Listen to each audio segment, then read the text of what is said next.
Eto na, sobrang laking bagay nga raw ang ginawa nitong si Coach Tim Con na ipasok o isapalaran ng veteranong si Jody Ban sa pagpasok ng Gene Kings sa playoffs at naging maganda nga raw ang outcome ng bagay na yan kahit marami ang nagsasabing hindi uubra. At matanda na nga raw itong si JDV para bumalik pa sa former team niya na Gene Kings. At bakit nga ba sumugal itong si Coach Tim sa retiradong player kaysa sa mas batang player na pwedeng hugutin ito para mas malaki nga raw ang maitulong sa playoffs? Wag na natin patagalin, pag-usapan na natin yan. Isang araw itong si Coach Tim sa unpredictable coach in history of PBA dahil hindi mo talaga may isip o mahuhulaan man lang ang mga next move nga raw na gagawin nito sa kanyang team. And as usual, itong pagbabalik niya sa veteranong front court ng Gene Kings na si Jody Vance ang talagang gumulit sa lahat. Talagang sapalaran nga raw ang ginawang bagay na to ni Coach Tim Con sa Gene Kings dahil buruin mo, pinasok niya itong 42-year-old JDB sa playoffs. Kung isipin natin ang daming mga sophomores or available players nga raw na pwede nitong kuhain para maglaro sa playoffs. At huwag na natin layo, sila Stan Hardinger, Fringles at iba pa na pwede nga raw nitong hugutin sana para maglaro sa playoffs dahil mas malaki nga raw ang kapasidad ng mga player na to lalo na pagdating sa pagiging bata ng mga ito. Pero wala sa mga yan ang nakuha nitong si Coach Tim para ibalik at itong ang retiradong veterans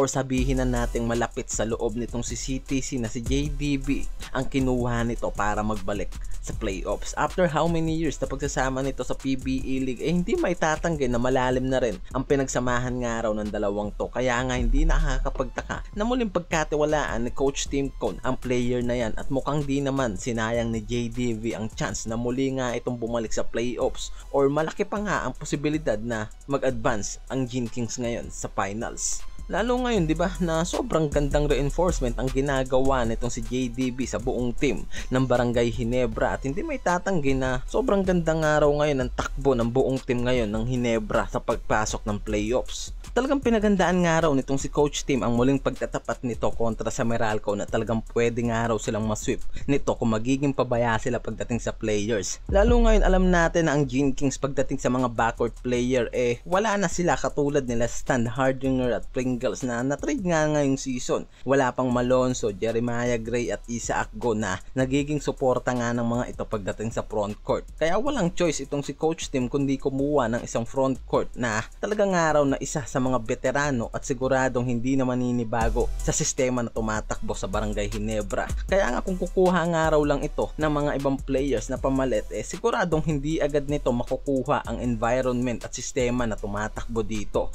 Kaya naman kumuha ito ng isang veterano at sigurado siyang hindi maninibago sa sistema na pinapatakbo ng Gene Kings. Kaya nga bakit siya susugal sa isang player na hindi ito sigurado kung mabilis na maa-adapt ang sistema ng Ginebra, 'di ba? Kaya sumugal ito sa retirado at veteranong player nila even na may edad na nga raw ito. Kampante pa rin itong si Coach Tim Con, nakapado na nitong si JDB ang sistema na tumatakbo dito sa Gene Kings. Lalo't sa playoffs hindi nila kailangan ng player nakakapain pa ang sistema na tumatakbo dito at wala na nga raw oras para magkapaan pa at kumuha ng panibagong players na maglalaro dito. Kaya para sa akin na mas effective ang paglalaro nitong si CTC sa veteranong si JDB kaysa kumuha ng batang player na hindi kaagad makukuha ang sistema niya. At kita naman natin na sa dalawang game nito wala naman naging problema ang player na si JDB katulad nga ng sinabi ko dahil kapado na nito ang sistema na tumatakbo dito sa Gene Kings, lalo na ang sistema nitong si Coach Tim Con. Kaya nga parang bumalik nga lang daw sa dating laro itong si JDB, pumupunto sa ilalim kung kailangan at tulad ng laro nito pagdating sa mga perimeter mataas pa rin ang tsansa at percentage na kaya nitong kumuha ng basic shot pagdating sa perimeter shot. Although sa defense kita natin na alalay na nga lang ginagawa nito but at least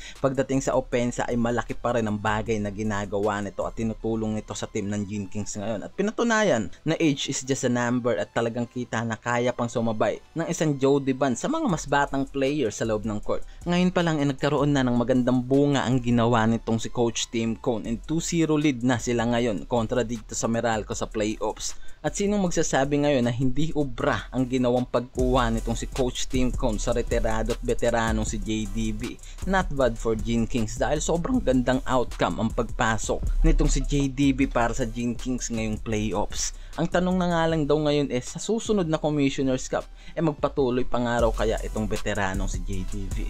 And kung isa ka sa mga panatiko sa liga ng PBA at iba pang mga teams, even mga players, mag-comment down ka na at patuloy na suportahan at i-share ang aking YouTube channel. Maraming salamat sa inyo mga kuys. Peace out.